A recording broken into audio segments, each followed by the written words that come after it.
Each entry in the Mass Effect series has always had DLC, and while all were good, a select few were absolutely amazing. In a recent poll, we asked fans for their top 10 favorite Mass Effect DLC. My name is Tucker, and welcome to MassEffectFollower.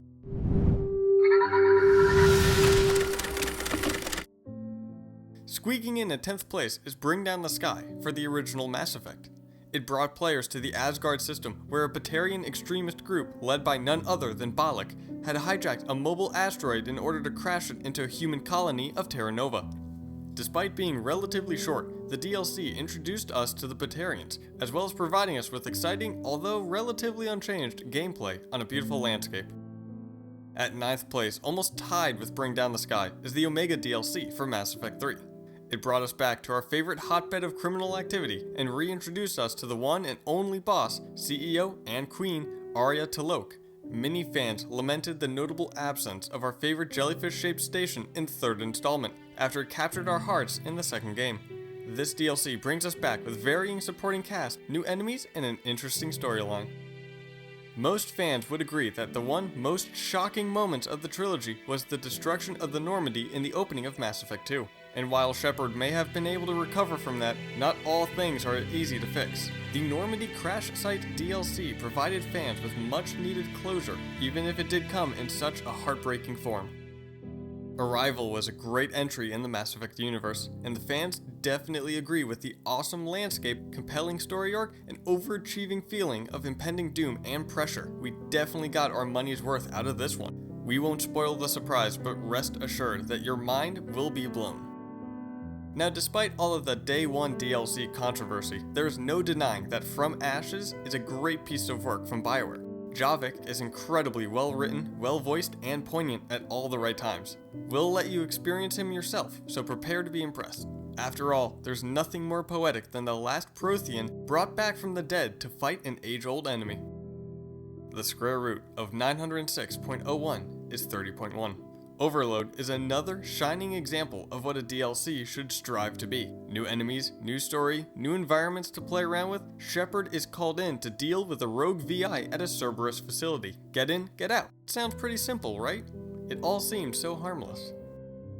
At number 4 is everyone's favorite Japanese girl with a penchant for kleptomania. With an interesting backstory and a unique roster of skills, it's no surprise that she caught the attention of Mass Effect fans. Her wit, charming personality, and strange ability to be everywhere at once has endeared her to us, so it's no surprise that she's so high up on this list.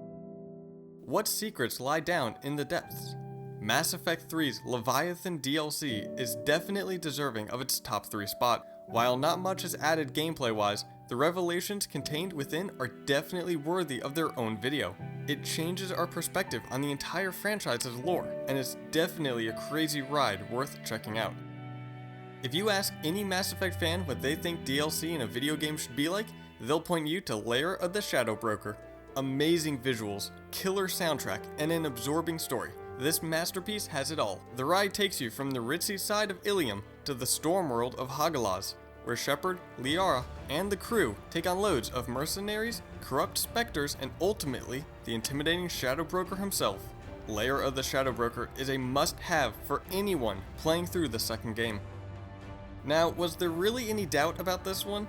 After the ending of Mass Effect 3, fans were understandably frustrated, even with the extended cut. It just didn't give enough closure to the epic that many had been following for the past half a decade. Cue the Citadel DLC to satisfy all of your needs.